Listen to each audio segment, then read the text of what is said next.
भीमाशंकर ज्योतिर्लिंगा, यहाँ शिव के पसीने से निकली है नदी। कैसे हुई भीमाशंकर की स्थापना? शिव और कुंभकर्ण के बेटे भीमा से भीमाशंकर ज्योतिर्लिंग का गहरा संबंध है। जानते हैं भीमाशंकर ज्योतिर्लिंग की रोचक बातें, इतिहास और कथा। भीमाशंकर ज्योतिर्लिंगा सावन 2023 12 ज्योतिर्लिंग में छठा स्थान भीमाशंकर ज्योतिर्लिंग का आता है। महाराष्ट्र से थोड़ी दूर सह्याद्री नामक पर्वत स्थिति भीमाशंकर ज्योतिर्लिंग का संबंध रावण के भाई कुंभकर्ण के बेटे से है। शिव पुराण में उल्लेख मिलता है कि भीमाशंकर ज्योतिर्लिंग में सूर्योदय के बाद जो भी सच्चे मन से भगवान शिव की पूजा अर्चना करता है उसे उसके सभी पापों से मुक्ति मिलती है।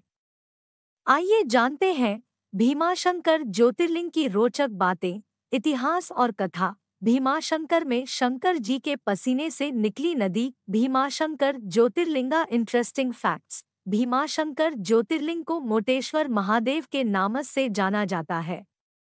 यहाँ शिवलिंग का आकार काफी मोटा है, इसलिए इसे मोटेश्वर महादेव कहा जाता है।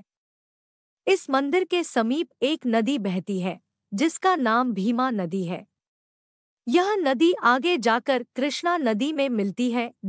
शिव पुराण के अनुसार यहाँ राक्षस भीमा और भगवान शंकर के बीच भयंकर युद्ध हुआ था। इसमें शिव के शरीर निकले पसीने की बूंद से ही भीमार्थी नदी का निर्माण हुआ है। भीमाशंकर से है कुंभकर्ण के बेटे का संबंध। भीमाशंकर ज्योतिर्लिंगा कथा। त्रेतायुग में रावण के भाई कुंभकर्ण का एक पुत्र था भीमा। भीमा का जन्म कुंभकर्ण की मृत्यु के बाद हुआ। जब उसे ज्ञात हुआ कि उसके पिता का वध भगवान विष्णु के अवतार श्रीराम ने किया है तो वह क्रोधित हुआ। भगवान विष्णु से बदला लेने के लिए ब्रह्मा को तप कर प्रसन्न कर लिया।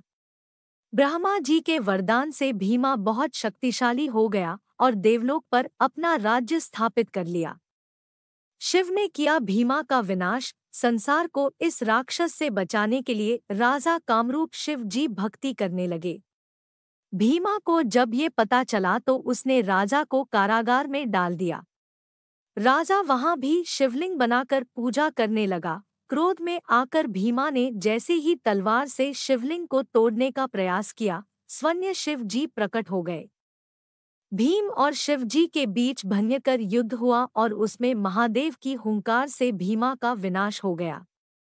इसके बाद सभी देवताओं ने महादेव